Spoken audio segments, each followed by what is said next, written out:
नमस्कार, मैं हूं वर्षा सिकरी। कैपिटल टीवी पर आपका स्वागत है। आपने वो कहावत तो सुनी होगी कि सियानी बिल्ली खंबा नोचे। ये कहावत पाकिस्तान की हालत पर बिल्कुल फिट बैठती है, क्योंकि भारत के पहलगाम में हुए आतंकी हमले के बाद पाकिस्तान भले ही धमकी पर धमकी दे रहा है। पाकिस्तान के प्रधानमंत्री शहबाज शरीफ और कई नेता कह रहे हैं कि वो भारत पर परमाणु हमला कर देंगे, लेकिन असल में पाकिस्तान सिर छिपाने की जगह ढूंढ रहा है। पाकिस्तान के हालात बद से बदतर होते जा रहे हैं।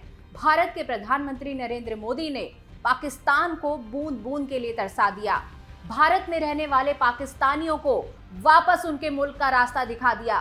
पाकिस्तान के साथ डायरेक्ट और इनडायरेक्ट आयात निर्यात रोक दिया। पाकिस्तानी हवाई जहाजों के लिए एयर स्पेस बंद कर दिया। कई जाने माने पाकिस्तानी नेताओं और कलाकारों पर डिजिटल स्ट्राइक करते हुए उनके यूट्यूब चैनल और सोशल मीडिया अकाउंट पर भारत ने बैन लगा दिया। पीएम मोदी के ऐसे ही मुंह तोड़ जवाबों की जानकारी कैपिटल टीवी लगातार आपको दे रहा है। पहलगाम हमले के बाद ज्यादातर देशों ने पाकिस्तान की निंदा की है और भारत के साथ अपनी सहानुभूति जताई है। देखिए, इसमें कोई संदेह नहीं है कि पिछले एक दशक में भारत की गिनती दुनिया के शक्तिशाली देशों में होने लगी है, यानी भारत की इमेज और भी मजबूत हो गई है। लेकिन सवाल ये है कि क्या भारत और पाकिस्तान के बीच युद्ध छिड़ने वाला है, और अगर ऐसा होता है तो दुनिया के कौन से देश भारत का साथ देंगे और कौन से देश पाकिस्तान के साथ खड़े होंगे। अमेरिका, फ्रांस, रूस, इजराइल, जापान, ऑस्ट्रेलिया, सऊदी अरब, यूएई, अफगानिस्तान, ये कुछ ऐसे देश हैं जो भारत के समर्थन में उतर सकते हैं। वहीं चीन, तुर्की, इस्लामिक देशों का संगठन यानी ओआईसी पाकिस्तान का साथ दे सकते हैं। चलिए, इसके बारे में हम आपको विस्तार से बताते हैं।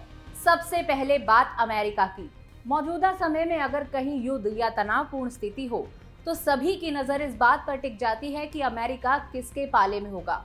अमेरिका लंबे समय तक पाकिस्तान का करीबी रहा है।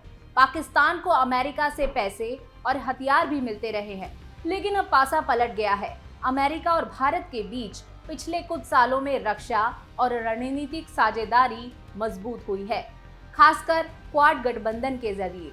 अमेरिका भारत को इंडो पैसिफिक रणनीति में महत्वपूर्ण सहयोगी मानता है। पहलगाम हमले के बाद अमेरिकी राष्ट्रपति डोनाल्ड ट्रंप ने तनाव को लंबे समय तक चली आ रही समस्या बताया, लेकिन भारत के साथ निकटता का संकेत दिया।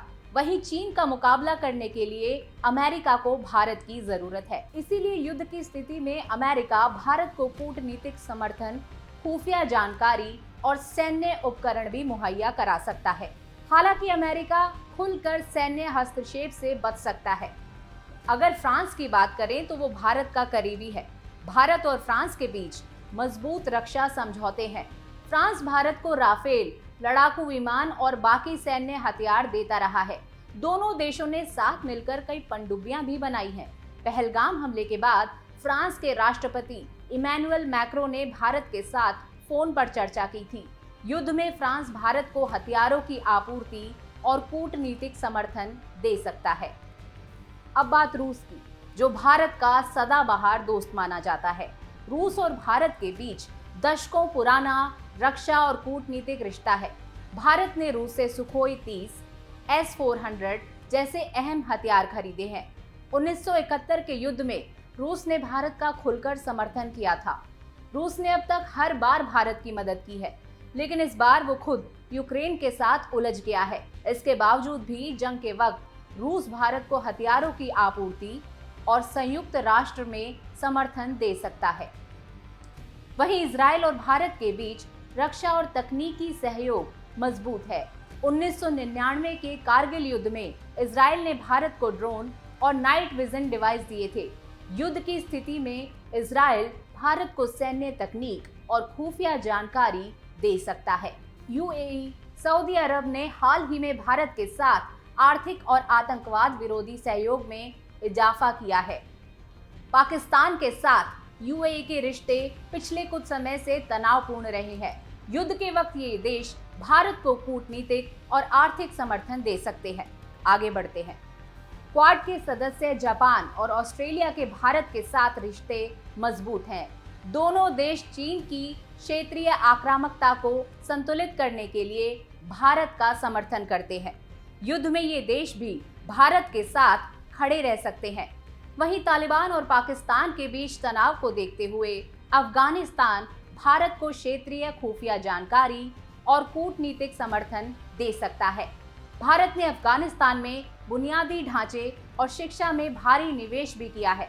अब बात उन देशों की जो युद्ध के वक्त पाकिस्तान जैसे कायर मुल्क के साथ खड़े हो सकते हैं।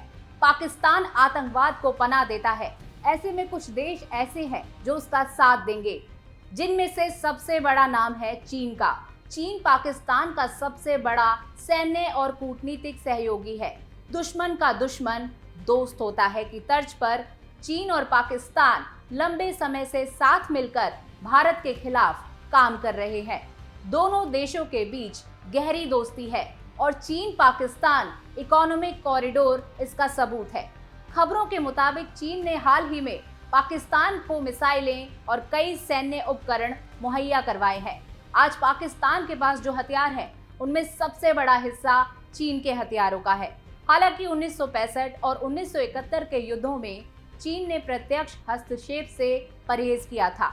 युद्ध की स्थिति में चीन पाकिस्तान को हथियार, ड्रोन और खुफिया समर्थन दे सकता है, लेकिन भारत के साथ व्यापारिक रिश्तों को देखते हुए खुलकर युद्ध में शामिल होने की संभावना कम है। वहीं इस्लामिक देशों के संगठन यानी OIC में पाकिस्तान की सक्रिय भूमिका है। कुछ मुस्लिम देश जैसे मलेशिया या ईरान कूटनीतिक रूप से पाकिस्तान का समर्थन कर सकते हैं, लेकिन भारत के साथ इन देशों के आर्थिक रिश्तों को देखते हुए खुलकर युद्ध में शामिल होना मुश्किल है। इसी क्रम में तुर्की ने हाल के वर्षों में पाकिस्तान के साथ सैन्य सहयोग बढ़ाया है। खबर है कि तुर्की ने पाकिस्तान को युद्ध सामग्री भेजी है। युद्ध में तुर्की और पाकिस्तान को सैन्य उपकरण और कूटनीतिक समर्थन दे सकता है। अभी हाल ही में एक और मुश्किल देश मलेशिया ने पाकिस्तान का समर्थन किया है। मलेशिया ने शहबाज शरीफ के सुर में सुर मिलाते हुए पहलगाम आतंकी हमले में निष्पक्ष जांच की मांग का समर्थन किया है, जबकि भारत ने इतिहास का हवाला देते हुए किसी भी तरह की जांच की मांग को खारिज कर दिया है। मलेशिया के प्रधानमंत्री अनवर इब्राहिम ने शहबाज शरीफ के साथ टेलीफोन पर बात की है और उसके बाद एक रीड आउट में पाकिस्तान की मांग का समर्थन किया है। अनवर इब्राहिम की ये हरकत उनके डबल स्टैंडर्ड को दिखाती है। ये कोई पहली बार नहीं है जब मलेशिया ने भारत विरोधी रुख अपनाया है। इससे पहले भी मलेशिया कश्मीर से आर्टिकल 370 हटाए जाने के बाद पाकिस्तान के खेमे में जाकर खड़ा हो गया था। उसने उस वक्त भारत के फैसले की आलोचना की थी। तत्कालीन प्रधानमंत्री महाथिर मोहम्मद ने यूनाइटेड नेशंस जनरल असेंबली में भारत की नीति के खिलाफ टिप्पणी की थी, जिसके बाद भारत ने मलेशिया से पाम ऑयल आयात घटा दिया था, जिसका सीधा असर उसकी अर्थव्यवस्था पर पड़ा था। भारत के सबक सिखाने के बाद मलेशिया कुछ सालों तक कश्मीर पर बिल्कुल खामोश था, लेकिन अब उसने फिर से बोलना शुरू कर दिया है। कुछ देश ऐसे भी हैं जो युद्ध की स्थिति में निष्पक्ष रह सकते हैं, जिनमें ब्रिटेन, नॉर्थ कोरिया और बांग्लादेश शामिल है। ब्रिटेन ने पहलगाम हमले की कड़े शब्दों में निंदा की है। ब्रिटेन संयुक्त राष्ट्र सुरक्षा परिषद का स्थायी सदस्य भी है। कूटनीतिक रूप से ब्रिटेन भारत के साथ हो सकता है, लेकिन जहां तक अनुमान लगाया जाए वो युद्ध की स्थिति में निष्पक्ष ही रहेगा। बांग्लादेश के बारे में अगर चर्चा करें तो 1971 में भारत की मदद से स्वतंत्र होने के बावजूद बांग्लादेश की वर्तमान सरकार की नीतियां स्पष्ट नहीं है। कुछ भारत विरोधी बयान सामने आए हैं, लेकिन पाकिस्तान के साथ पूर्ण समर्थन की संभावना कम है। वहीं उत्तर कोरिया और पाकिस्तान के बीच 1970-1990 के दशक में परमाणु और मिसाइल तकनीक का आदान प्रदान हुआ था, लेकिन वर्तमान में उनके रिश्ते उतने मजबूत नहीं हैं। युद्ध में अमूमन उत्तर कोरिया निष्पक्ष रहेगा। कमाल की बात यह है कि पाकिस्तान किसी के साथ भी मिलकर युद्ध लड़ ले, लेकिन वो भारत के सामने 96 घंटे यानी 4 दिन भी नहीं टिक पाएगा। पाकिस्तान की हालत खस्ता है। उसके पास सिर्फ 4 दिन का एम्यूनेशन बाकी है। खुद पाकिस्तान से ही ऐसी रिपोर्ट आई है। गोला बारूद कम है, सेना का पेट भरने के लिए राशन नहीं है, तो ये डरपोक युद्ध लड़ने का दम कैसे भर सकते हैं। ऐसे में शायद ही कोई देश पाकिस्तान के साथ खड़ा होना चाहेगा।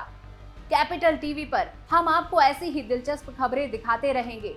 कमेंट सेक्शन में हमें बताइएगा जरूर कि आपको ये वीडियो कैसा लगा। आप हमारे साथ यूं ही जुड़े रहिए और कैपिटल टीवी को लाइक, सब्सक्राइब और शेयर करना ना भूलिए। फिर मिलते हैं। नमस्कार।